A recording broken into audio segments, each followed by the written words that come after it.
মৰমৰ ছাত্ৰ-ছাত্ৰীসকল, আশা কৰোঁ তোমালোক আটাইৰে মংগল। মোৰ আগৰ ভিডিঅ' এটাত মই তোমালোকক এসপ্তাহত এখনকৈ কিতাপ পঢ়াৰ অভ্যাস গঢ়ি তোলাৰ পৰামৰ্শ দিছিলোঁ। ভিডিঅ'টোত মই কৈছিলোঁ যে প্ৰথম অৱস্থাত তোমালোকে নিজৰ ইচ্ছামতে কিতাপ পঢ়িবা, অৰ্থাৎ যিবোৰ কিতাপ পঢ়ি তোমালোকৰ ভাল লাগে সেইবোৰকে পঢ়িবা।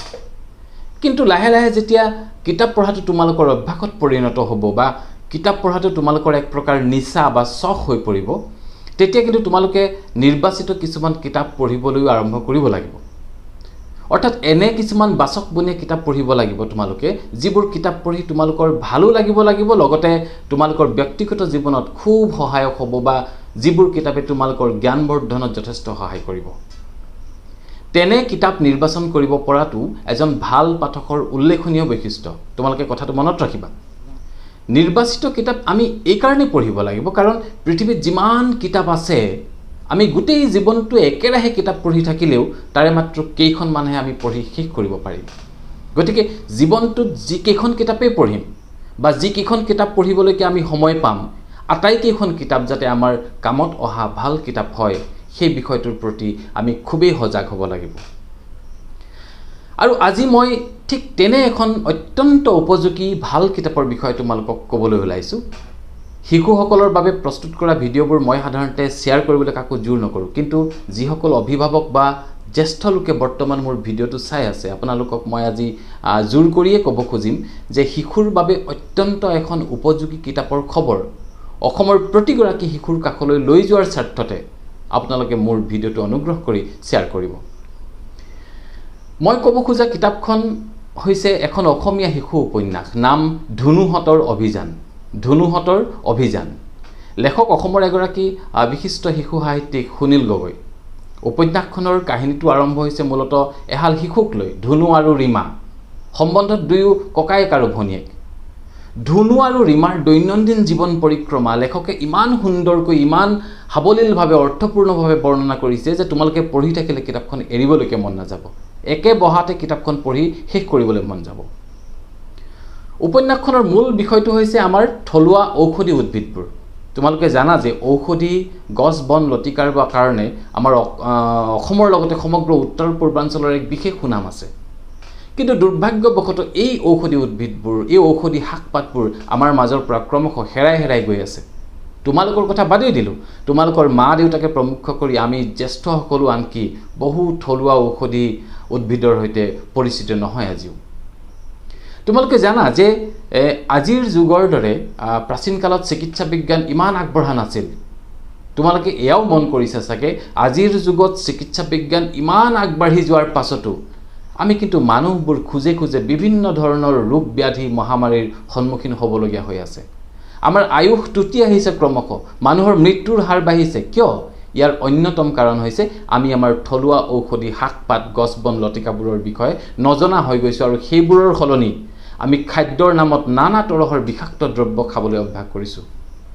সতেজ, নিৰ্ভেজাল আৰু দেহৰ বাবে অত্যন্ত উপকাৰী থলুৱা শাক পাতবোৰৰ সলনি আমি খাইছোঁ বজাৰৰ পৰা কিনি অনা কীটনাশক দ্ৰব্যৰে ভৰপূৰ বিষাক্ত শাক পাচলিবোৰ। ভাৰতৰ কথা নকলোৱে বা অসম বা সমগ্ৰ উত্তৰ পূৰ্বাঞ্চলত যিমানবোৰ থলুৱা ঔষধি গছ বন লতিকা আছে, সেইবোৰৰ বিষয়ে ভালদৰে জানি লৈ ঘৰতে সেইবোৰৰ এখন বাৰী পাতি লৈ সেইবোৰক খাদ্য হিচাপে গ্ৰহণ কৰিব পৰা হ'লে আজিৰ তাৰিখত আমাৰ ইমান বেমাৰ আজাৰ নহ'লহেঁতেন, বা মহামাৰীৰ ভয়ত আমি হয়তো বছৰৰ পাছত বছৰ ধৰি ঘৰতে দুৱাৰ বন্ধ কৰি সোমাই থাকিবলগীয়াও নহ'লহেঁতেন। এই কথাখিনিকে বা এই সজাগতাখিনিকে উপন্যাসখনত ধুনু আৰু ৰীমা এই মূল চৰিত্ৰ দুটাৰ জৰিয়তে লেখকে খুব ভাল লগাকৈ আৰু তোমালোকে অতি সহজে বুজি পাব পৰাকৈ উপস্থাপন কৰিবলৈ যত্ন কৰিছে ধুনুহঁতৰ অভিযান নামৰ উপন্যাসখনত। মৰমৰ ছাত্ৰ ছাত্ৰীসকল, তোমালোকে জানা যে সমগ্ৰ বিশ্বতে এতিয়া পৰিৱেশক লৈ বিৰাট সজাগতাৰ সৃষ্টি হৈছে। কিন্তু আচৰিত কথাটো হ'ল, ইমান সজাগতা সৃষ্টি হোৱাৰ পাছতো এতিয়াও পৰিৱেশ প্ৰদূষিত হৈয়ে আছে। এতিয়াও প্লাষ্টিকৰ ব্যৱহাৰ চলি আছে। এতিয়াও মানুহে গছ গছনি কাটিয়ে আছে। এতিয়াও মানুহে গাড়ী মটৰ কল কাৰখানাৰ জৰিয়তে কলা বিষাক্ত ধোঁৱা উৰুৱাই আছে। এতিয়াও মানুহে য'তে ত'তে শৌচ প্ৰস্ৰাৱ কৰিয়ে আছে। এতিয়াও মানুহে য'তে ত'তে জাবৰ জোঁথৰ থু খেকাৰ পেলাই আছে। এতিয়াও মানুহে জীৱ জন্তু বধ কৰিয়ে আছে। এতিয়াও মানুহে লেতেৰা অস্বাস্থ্যকৰ পৰিৱেশৰ মাজতেই জীৱন নিৰ্বাহ কৰিয়ে আছে। তোমালোকে জানানে ইয়াৰ কাৰণ কি? ইয়াৰ কাৰণ হ'ল মানুহৰ অজ্ঞতা বা জ্ঞানৰ অভাৱ। এই সজাগতাবোৰ কেৱল চলিব লাগে ভাবেই চলি আছে। কিন্তু এই সজাগতাৰ আঁৰত যি জ্ঞান থকাটো অত্যন্ত জৰুৰী, সেই জ্ঞান কিন্তু বেছিভাগ মানুহৰে নাই। প্লাষ্টিক ব্যৱহাৰ কৰিব নালাগে বুলি আমি সকলোৱে জানো, কিন্তু কিয় ব্যৱহাৰ কৰিব নালাগে বা প্লাষ্টিকৰ ব্যৱহাৰে আমাক কিদৰে ক্ষতি কৰে সেয়া কিন্তু সৰহ সংখ্যক মানুহে নাজানে, বুজি নাপায় বা বুজিবলৈ চেষ্টাও নকৰে। গতিকে আজিৰ তাৰিখত স্বাস্থ্য সম্বন্ধীয় কথাবোৰ, পৰিৱেশ সম্বন্ধীয় কথাবোৰ, জীৱ জন্তুৰ প্ৰতি দয়াশীল হোৱা কথাবোৰ তোমালোকৰ দৰে শিশুসকলে খুব ধুনীয়াকৈ জনাটো অতি প্ৰয়োজনীয় হৈ পৰিছে। তোমালোকৰ প্ৰত্যেকেই এই কথাবোৰ যদি আয়ত্ত কৰিব পাৰা, উপলব্ধি কৰিব পাৰা, তেতিয়াহ'লে আমি নিশ্চয়কৈ ভাবিব পাৰোঁ যে কাইলৈ বা পৰহিলৈ নহ'লেও অন্ততঃ অহা 10 বা 20 বছৰৰ পাছত হ'লেও আমাৰ এই পৃথিৱীখন আকৌ এবাৰ ধুনীয়া স্বাস্থ্যকৰ হৈ পৰিব।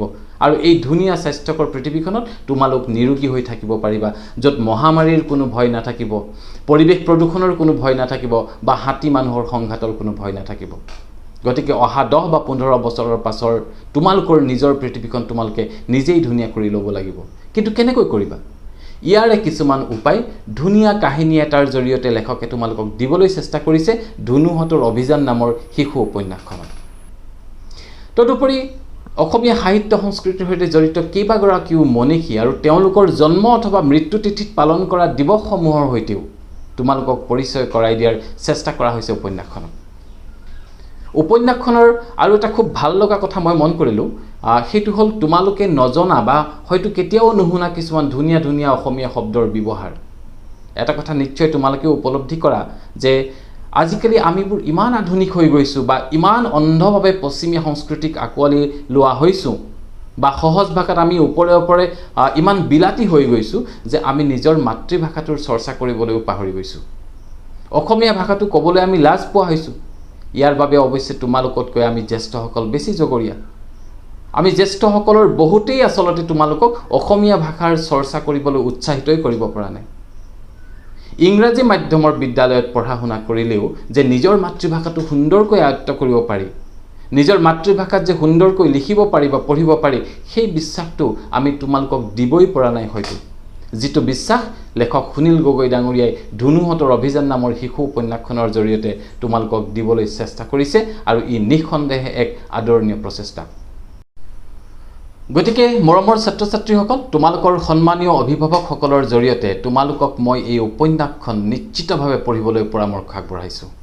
কিন্তু তোমালোকে এই কিতাপখন ক'ত পাবা? তোমালোকক কিতাপখন পঢ়িবলৈ পৰামৰ্শ দিলেইতো নহ'ব। কৰোনাই সৃষ্টি কৰা বিপৰ্যয়ৰ সময়ত কিতাপখন শীঘ্ৰেই কিদৰে পাব পৰা যাব তাৰো উপায় মই তোমালোকক দিব লাগিব।